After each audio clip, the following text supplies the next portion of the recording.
Hello दोस्तों, स्वागत है आपका हमारे channel motivational rules of life में।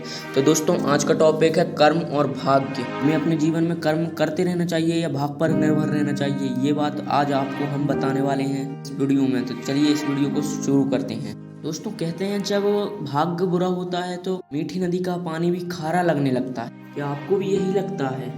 नहीं, ऐसा नहीं होता। हर अनहोनी का कारण भाग्य नहीं होता, कारण होता है असावधानियां। दोस्तों, हम कभी किसी कठिनाइयों में या परिस्थिति में फंस जाते हैं जब हमको सावधानियां महत्वपूर्ण ढाल होती हैं।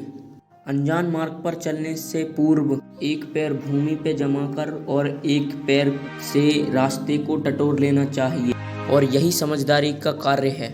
और समझदारी का कार्य सावधानी रखकर ही होता है। सावधानी का अर्थ है कि भविष्य को आंक लेना। यदि घर की नींव डालने में असावधानी बरती जाए तो किनारे चाहे कितने भी सुंदर क्यों न हो, वह ध्वस्त हो जाती है। इसलिए सुरक्षित भविष्य का आधार वर्तमान में बरती हुई सावधानी है, क्योंकि भविष्य में क्या होने वाला है ये आप नहीं जान सकते, परंतु वर्तमान की समस्याओं मुसीबतों से बचने के लिए सावधानी की ढाल का आवश्यक प्रयोग कर सकते हैं। मनुष्य का सबसे बड़ा गुण ये है कि वह सदा अधिक परिश्रम करता है। मनुष्य की सबसे बड़ी कमी भी यह है कि वह सदा छोटा मार्ग चुनता है। कदाचित इसीलिए वह वरदान चाहता है, इसलिए वह श्राप से भय खाता। परंतु जय विजय लाभ हानि की भांति श्राप और वरदान भी केवल भाव मात्र हैं। कब कौन सा वरदान श्राप बन जाए और कौन सा श्राप वरदान में सिद्ध हो जाए, केवल दोस्तों मनुष्य के कर्मों पर निर्भर करता है। विष पीकर शिवजी महादेव बन गए, राहु और केतु अमृत पीकर असुर बन गए। तो सब खेल मनुष्य के कर्मों का होता है कि जैसा कर्म करेगा वैसा ही वो उसको भविष्य में मिलेगा।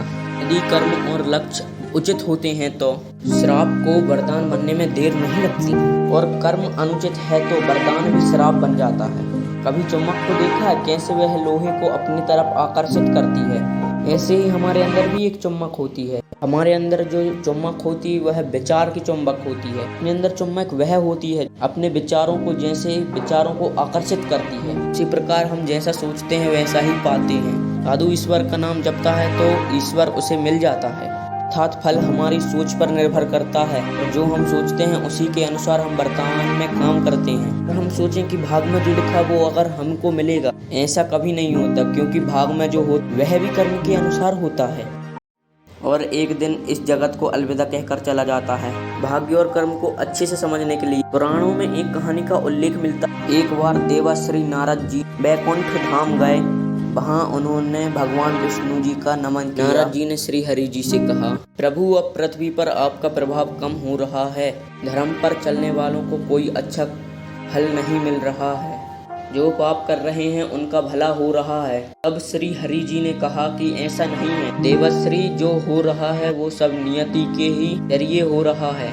नारद बोले, मैं तो देख कर आ रहा हूँ, पापियों को अच्छा फल मिल रहा है और धर्म करने वाले, अच्छे मार्ग पर चलने वाले व्यक्तियों को बुरा फल मिल रहा है। भगवान ने कहा, कोई ऐसी घटना बताओ। नारद ने कहा, अभी मैं एक जंगल से आ रहा हूँ, वहाँ पर एक गाय दलदल में फंसी हुई थी, कोई उसे बचाने वाला नहीं था।